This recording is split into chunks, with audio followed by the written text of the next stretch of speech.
travaille vraiment l'idée de résilience au sens large. Donc la résilience, Rob Hopkins en parle beaucoup. C'est utiliser une diversité de matières premières pour être moins dépendant d'une seule source. C'est imaginer un futur pour mieux l'anticiper.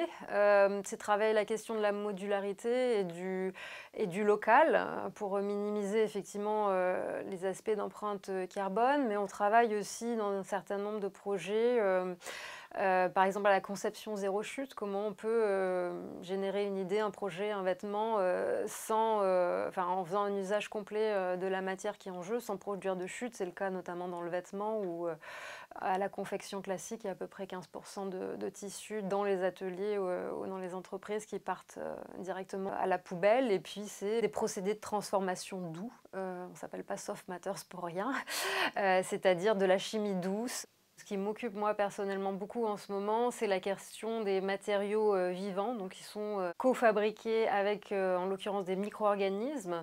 Très concrètement, comment on peut développer des procédés pour fabriquer des matériaux qui vont avoir un impact moindre, être moins dépendants qui dépassent l'usage des ressources pétrolières, qui utilisent beaucoup moins d'eau, en gros qui sont fabriqués à basse température.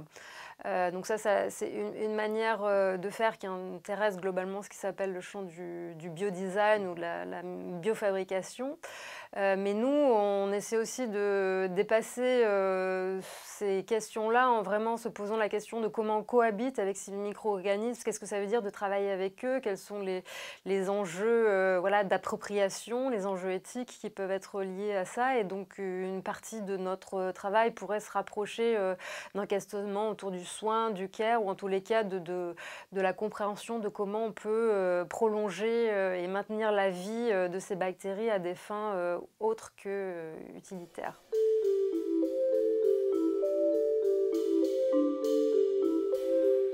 On travaille avec d'autres types de bactéries, en fait, en l'occurrence, dans le cadre du projet Impressio Vivo, on travaille avec des bactéries qui produisent une forme de lumière qui est vraiment chimique et qui sort du métabolisme de l'organisme, qui existe dans la nature, notamment en symbiose dans le corps d'autres animaux marins, des pieuvres, des poissons, etc. Et donc cette lumière est utilisée à des fins assez différentes, de séduction, de protection. Et puis on trouvait intéressant de travailler avec un opposé, c'est-à-dire ces bactéries qui produisent de la calcite, qui sont donc là plutôt des bactéries de sol, tandis que celles qui sont bioluminescentes ont plutôt tendance à être issues des milieux marins.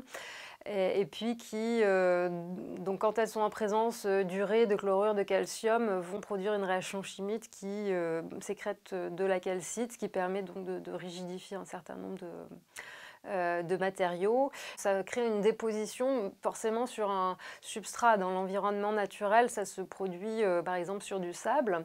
Depuis une trentaine d'années, des ingénieurs s'intéressent à l'utiliser justement pour la stabilisation de sol, mais aussi pour la réparation de matériaux de type béton, briques, pour venir remplir en fait les fissures de ces matériaux-là avec le temps.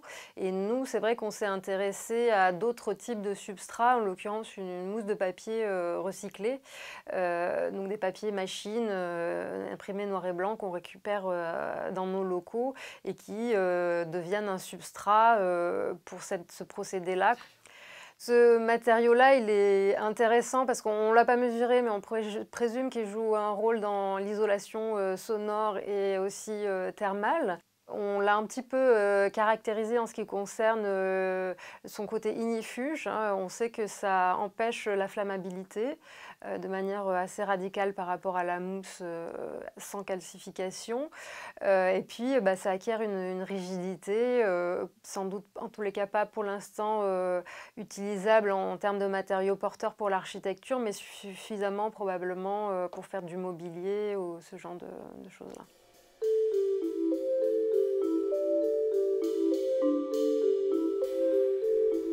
Travailler avec le vivant, ça pose un certain nombre de questions et ça pose la nécessité d'accepter l'échec, la perturbation, des choses qui vont pas forcément suivre l'envie du designer, de l'architecte. Et donc ça repose toutes les questions de contrôle du phénomène qui est en jeu. Je suis pas sûre que ce soit les enjeux psychologiques les plus centraux dans la mesure où on produit déjà un certain nombre de médicaments par ce type de processus-là. Mais le frein, il est plutôt dans le passage à l'échelle. En fait, une dynamique moléculaire, microbiologique, ça pose un certain nombre d'enjeux pour devenir quelque chose qui se maîtrise à l'échelle de l'architecture, par exemple.